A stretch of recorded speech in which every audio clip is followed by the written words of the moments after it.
Hey guys, Kaishiniko here, and I'm going to be doing a deck profile of my Dinomist deck. Jeez, I can't get that one out.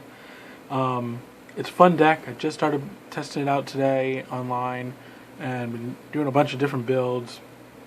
I don't have a Cyber Infinity, so I'm going to show you how you can play it without Cyber Infinity and still win games. It's better with Cyber Infinity, but until it gets reprinted, I'm probably not going to have one, or I might be lucky and pull one. Let's get started. And so, I'm going to go over the basics of the deck. Basically, one of the things is they're all water type machines that are all dinosaurs. There's scales of 3. All have the effect of if another Dinomist card or cards you control would be destroyed by battle, or an opponent's card effect, you can destroy this card instead. The level 6 scales are while this card is in your pendulum zone, you can negate an activated card effect that targets another Dinomist card or cards you control, then destroy this card. Now they are all level 4 and level 5s with scales of 3 and 6. So we'll go through the deck, show you all the different cards and what they do, and hopefully have enough time to talk about it, or I might make another video to show all the little tips and tricks you could do with the deck. So here we go. First start off with 3. Basically all the Dinomist monsters are going to be 3 ofs, because you need them all. 3 Terran, because the P is silent, as in pterodactyl. When this card destroys an opponent's monster by battle, you can add 1 Dinomist card from your deck to your hand. It's 1800 attack, 1200 defense, level 4. So he's your main monster searcher, or like as I say, when I say monster searcher, I mean he's your main monster that lets you search. Kill a monster, search for a card. Usually you're going to add either the trap, the continuous spell, or one of the monsters to your hand. So he's a good card. He's a really good card for the deck. Next is 3 Stegosaur, level 4, 1600 attack, 1800 defense, scale of 3. If another pendulum monster you control battles an opponent's monster, after damage calculation, you can destroy those monsters. So you get them on the field, something else kills a monster, or doesn't kill the monster, you just ram it into that monster. His effect will go off, where both of them get destroyed. Your monster goes back to the extra deck because it has to be a pendulum for the effect to work, and then their monster goes wherever their monster goes, depending if it's a pendulum or a regular monster. So it's a good card to have with a good effect. Next is 3 Dinomist Plesius. Yeah, Plesius. 6 scale, level 4. All face-up monsters your opponent controls lose 100 attack and defense for each Dinomist card you control. He's got 1700 attack, 1400 defense. So it means itself, all the monsters in your pendulum zones, and the continuous spell that you have. For as many of those you have, they lose 100 attack.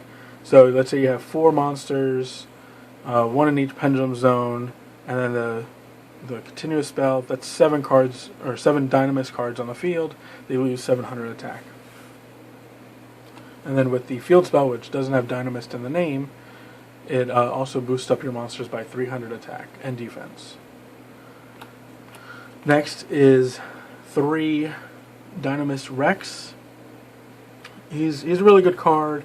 His effects are a little weird, but you can know when to use them, when not to use them.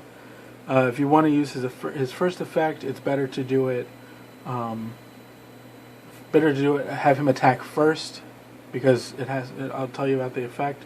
So you want him to attack first and do it. You just use up a monster, or for his second effect, you're going to want to have him attack last because it helps with his second effect. So he's 2400 attack, 2200 defense. If this card attacks at the end of the damage step, you contribute 1 other Dinomist monster, then activate one of these effects. This card can make a second attack on an opponent's monster in a row, and if it attacks a defense position monster, inflict piercing damage to your opponent. So it's good. His first effect is okay. Sometimes, usually because he's 2400 attack, you're just going to run something over, and you're not going to be able to attack another monster because you might kill their only monster. But if they do have another monster, and it's pretty good.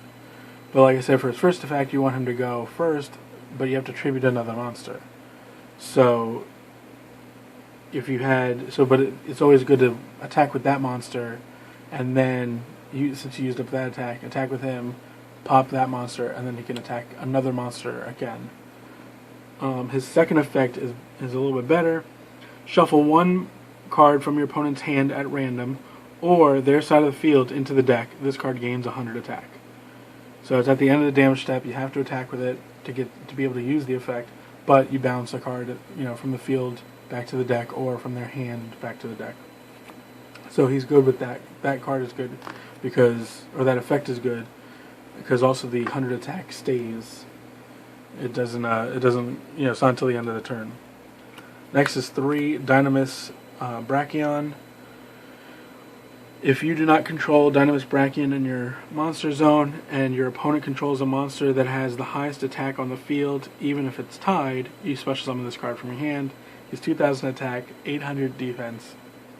He's a 6 scale, just like Dinomist Rex. It's okay. He's level 5. I don't really use him for his effect. I always either put him in the pendulum zone, or I'll pendulum summon him out just to have a 2,000 attack monster on the field, or a level 5 on the field.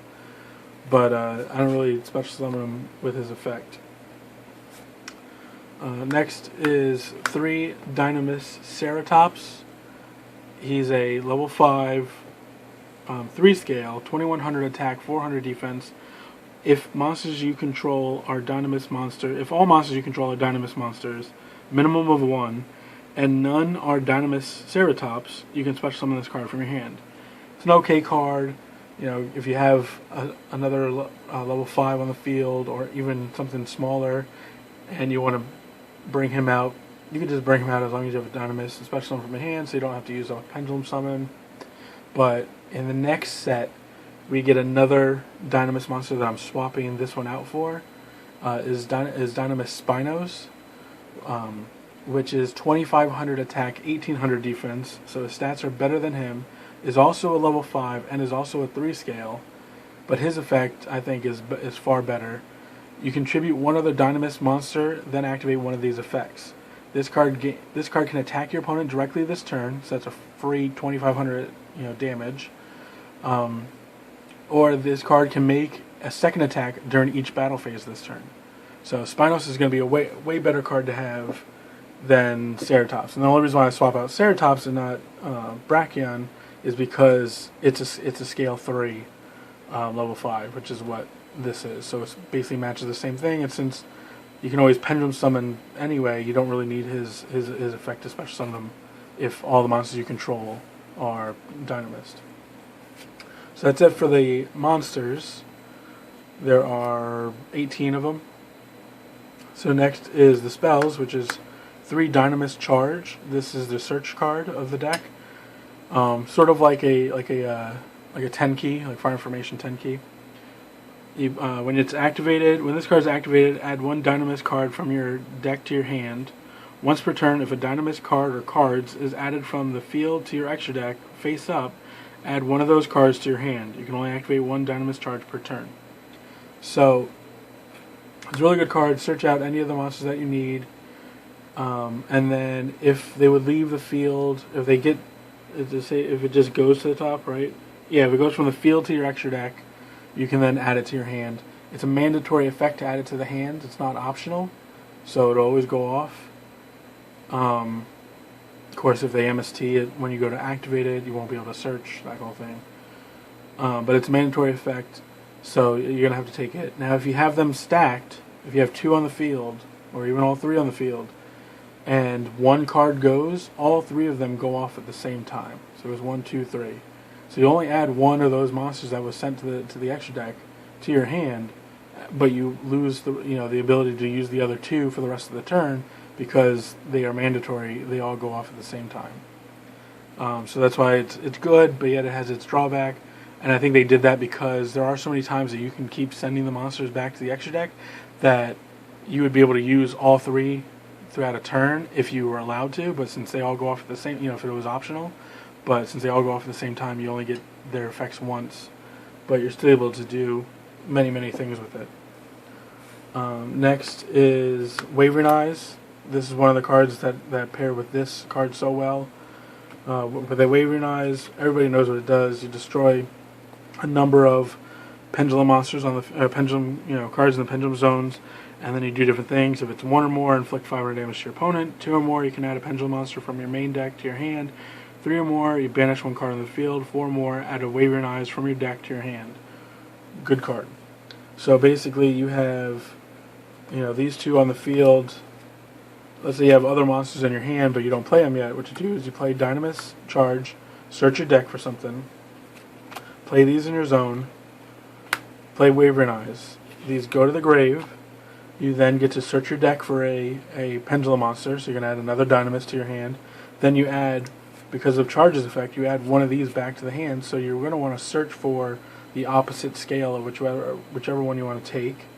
Then you play it, and so let's say it's like, alright, well, I added Rex to the hand, and I already had Plesius in the hand.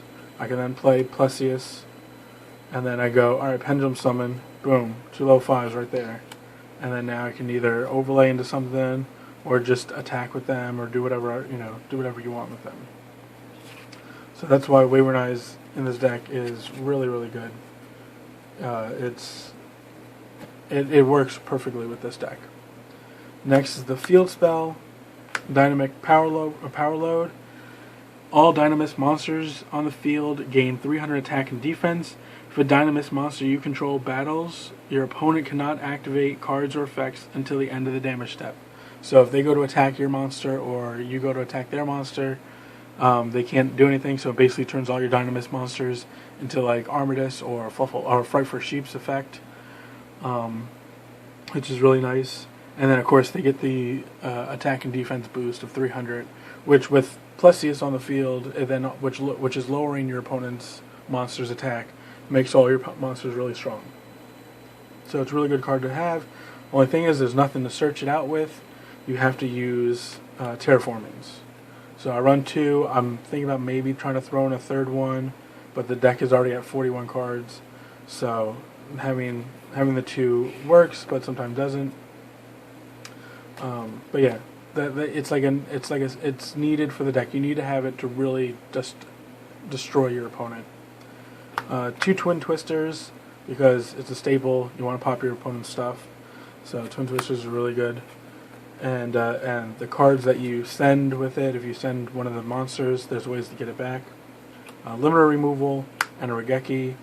Machines, of course, you're going to use this Regeki because it's Regeki. It's back for a reason.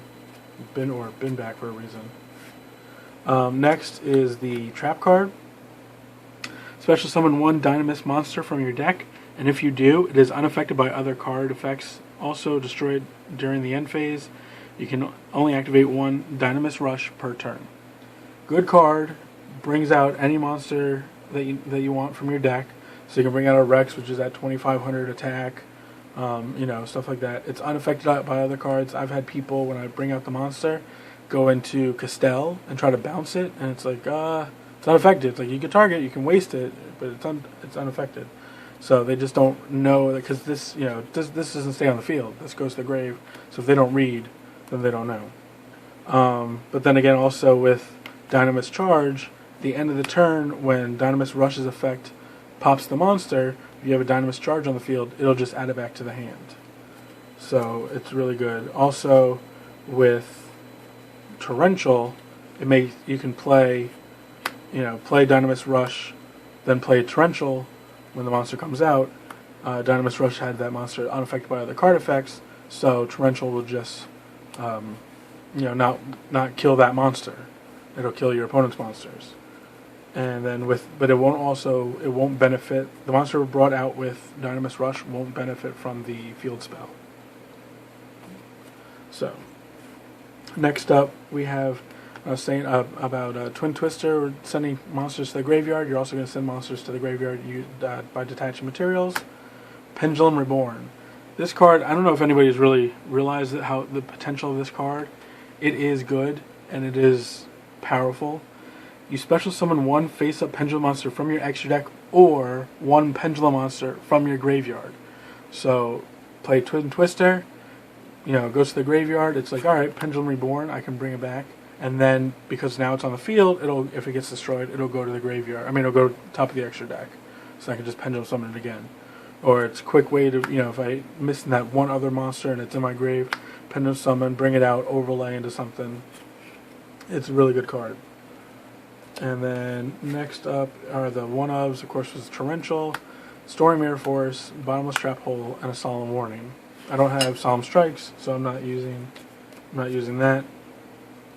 Next for the extra deck, which my extra deck is a little bit weird because I don't have Cyber Dragon Nova or Cyber Dragon Infinity, so I'm not running those. So I'm running other cards, and I can tell you about some other cards that I use also. So Castell, Silent Monarch, Dark Rebellion Dragon, and Steelstorm Roach for the rank 4s, because Steelstorm Roach, these are staples for rank 4s. Steelstorm Roach is really good against pendulums, because I believe if they're level 5 or higher, if the pendulum monsters are level 5 or higher and brought out, this hits all of them. So that's really good against Odd Eyes and other decks that are using, even Dinomist, when they try to bring out all their level 5 pendulums, Steelstorm Roach them. Or if they bring out, or if they were able to get it off, if you let them get it off and they go into Infinity, Steelstorm Roach it. I don't know why I just said that. Before they go into Infinity, you want to do all their things, because it's level 5, not rank 5. I don't know what was in my head. Next is Abyss Splash, because these are level 5s and level 4s, and they're all water. So 2 level 5 water monsters, 2400 attack, 1400 defense. Once per turn, during either player's turn, you can detach one material from this card, double this card's attack until the end of your opponent's turn. Also, any battle damage inflicts to your opponent this turn is halved. He's a good card. I was playing against somebody who was using Rivalry of Warlords. I believe it was the one that makes it so you can only have one attribute on the field. I was able to overlay into him and just run over their stuff, because he's a water and all I had was water monsters on the field. So that's why it was a good card. It was a good idea for me to put it in there. Volcasaurus, pop a card, do damage. Adrius, pop a card. Tyrus, pop a card. Zenmayo, pop 2 cards. Of course, they have to be set, but these are all basically rank 5 staples. And then 2 Gaia Chargers, just to because these are all rank 5, so it's like, oh, I used up both of Zenmayo's things, or even just one of them. I'm going to overlay into Gaia Charger. Now I have a 2600, which is the same attack as the Zenmayo, but now I can do piercing. These are basically the only one that doesn't have 26 is Volcasaurus, where it has 25. So, these are, you could just do that just to run stuff over. There are other cards I'm going to be adding to the extra deck when they come out, which I have them listed, are Dvorak, King of the Heavy Industry. Once per turn, he's level 3, level 5 monsters. He was a prize card. He's coming out in the Gold Series. 3200 attack, 2000 defense. Once per turn, you can detach material from this card. Send the top 3 cards of your opponent's deck to the graveyard. Then, if any monsters were sent to the graveyard by this effect, destroy cards your opponent controls up to the number of monsters sent. So you get out your 3/5s, you overlay into them, you detach material. Hopefully you'll pop stuff. If not, whatever, you have a 3200 attack monster that you can just run over your opponent's stuff with. Then another card that's coming out next set is number 37, Hope Woven Dragon Spider Shark. So I'll probably change the name when it comes out. It's 2 level 4 water monsters, 2600 attack, 2100 defense. When any player's monster declares an attack, meaning yours or your opponent's, you can detach one material from this card. All monsters your opponent currently controls lose 1000 attack until the end of this turn. When this card is destroyed by battle or by card effect and sent to the graveyard, you can target one other monster in your graveyard, special summon it. You can only use each effect of number 37, Hope, Woven, Dragon, Spider, Shark, once per turn. So it goes to attack, or another one, or one of your Dynamists goes to attack. Play the effect, detach. They lose 1,000 attack. Then if you have Plesius on the field, they're going to lose more for each one that's on, for each Dynamist card you control.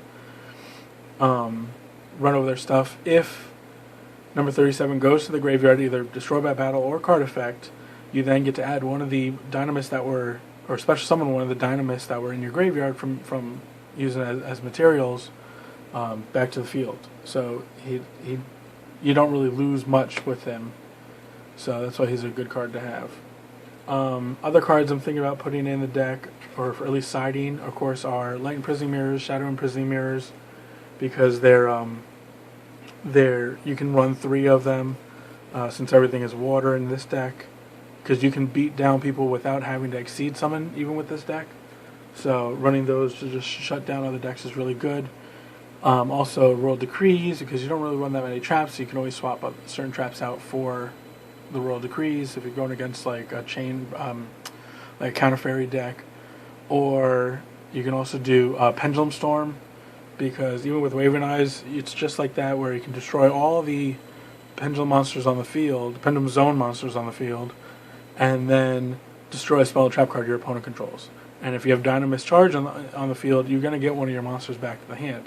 Yes, you won't be able to search your deck, and you won't be able to, unlike Wavering Eyes where you do 500 damage and you search, this, instead of burning them, you pop a spell or trap card they control. So it's a good card. And then another card is Heraldry Reborn, which is good for mirror matches, because if your opponent, I have one right here somewhere, there we go. If your opponent does a lot of Exceed summoning, you can side these in. When the effect of an opponent's Exceed monster is activated by detaching its own materials, negate the activation if you do destroy it. So this gets, this destroys Infinity when Infinity tries to use its effect to negate something. Shark, Castell, any Exceed, when it tries to use its material, you run this. So if you know you're running against an Exceed heavy deck, or they're always going to go for Infinity, side these in. Hopefully you have it when Infinity comes out, and you just get rid of that Infinity, and then next turn you can basically just game them, hopefully. So thanks for watching. Leave a comment down below. Hit a like, subscribe, share it, do all that good stuff, and I'll see you guys later. Peace.